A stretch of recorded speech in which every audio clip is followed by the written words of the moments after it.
रमेश कुछ धन कमाकर अपने घर लौट रहा था। रास्ते में उसे एक चोर मिला। चोर ने पूछा, भाई साहब कहाँ जा रहे हो?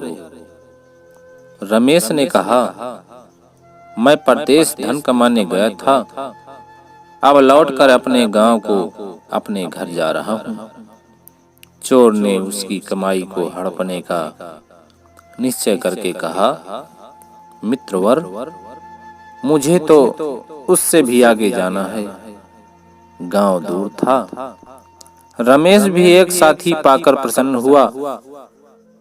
दोनों बातें करते हुए आगे बढ़े। चोर उसके धन को टटोलता हुआ तरह तरह की पेचदार बातें करने लगा। उसने पता लगा लिया कि इसकी कमाई का सब कुछ किसी पोटली में इसके पास ही है। चलते चलते शाम हो गई। दोनों एक धर्मशाला में ठहर गए।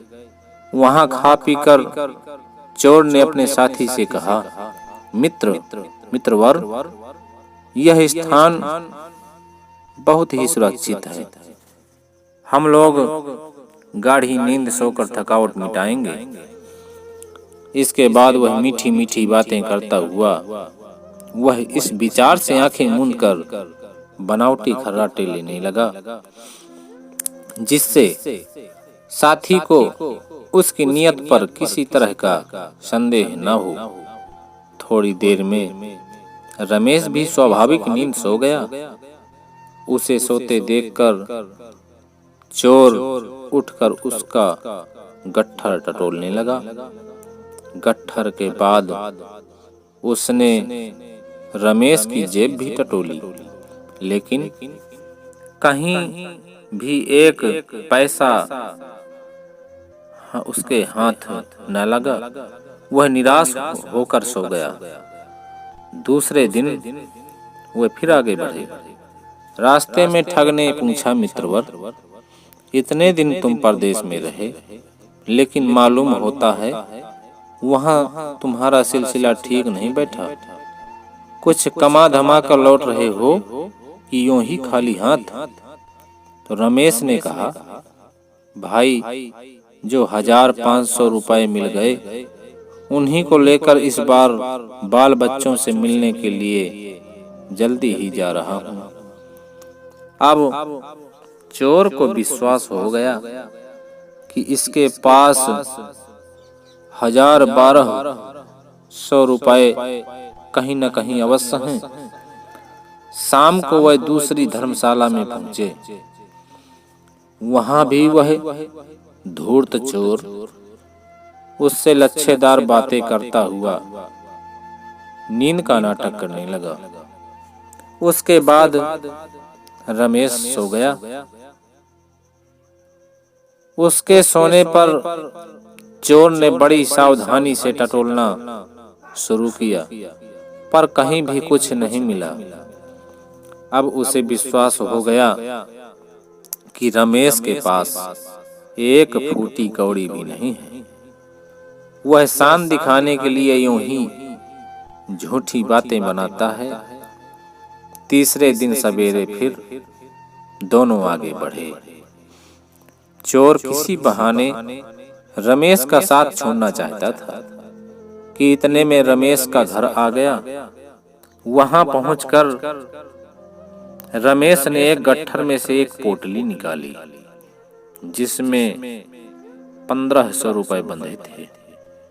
उसे खोलकर उसने 200 रुपए चोर को देते हुए कहा, भाई, अभी तुम्हारा रास्ता लंबा है। इन रुपयों में से रास्ते में कुछ खा पी लेना।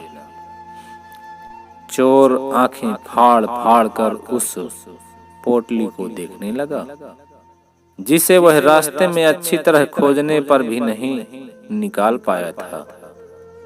उसी के सामने उस रमेश ने उसी गट्ठर में से निकाली।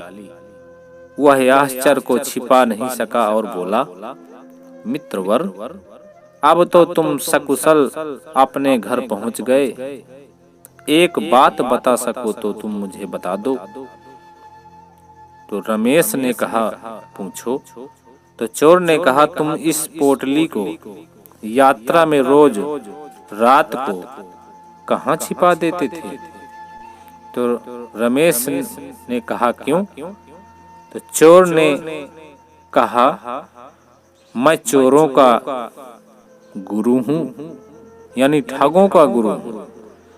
राह चलते बड़े बड़े की जेबें काट लेता हूँ। तुम्हारे साथ भी मैं धन के लोभ से चला था।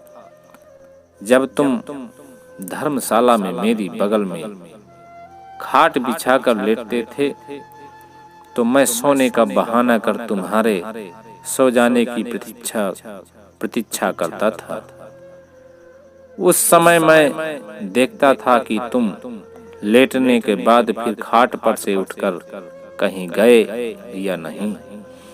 फिर तुम्हारे सो जाने पर मैं तुम्हारी तलाशी लेता था तो कहीं कुछ नहीं मिलता था। पिछली रात में मैंने इस गट्ठर को अच्छी तरह देखा था, तब इसमें यह पोटली नहीं थी। यह बताओ कि तुम इसे कैसे छिपा देते थे? रमेश मुस्कुराकर बोला, यह प्रतिज्ञा करो कि तुम आगे से अब दूसरों के धन पर हाथ न लगाओगे तो मैं अपना रहस्य बता दूंगा। चोर ने चोरी छोड़ने की प्रतिज्ञा की। तब रमेश ने कहा, हे ठगराज, मुझे तुम्हारी बातों से पहले ही तुम्हारे ऊपर संदेह हो गया था, इसलिए मैं अपना धन तुम्हारे पास ही सुरक्षित रूप में रख देता था। मैं जानता था कि तुम रात भर जागोगे, इसलिए कोई तीसरा उसे चुरा नहीं सकेगा। चोर चौंक कर बोला, यह कैसे?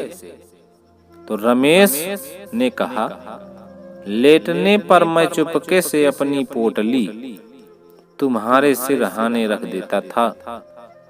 मैं जानता था कि तुम धन को मेरे पास खोजने का यत्न करोगे, लेकिन इसका तुम्हें ध्यान नहीं आएगा कि वह तुम्हारे पास ही है। तुम मेरी छानबीन में ही पड़े रहते थे।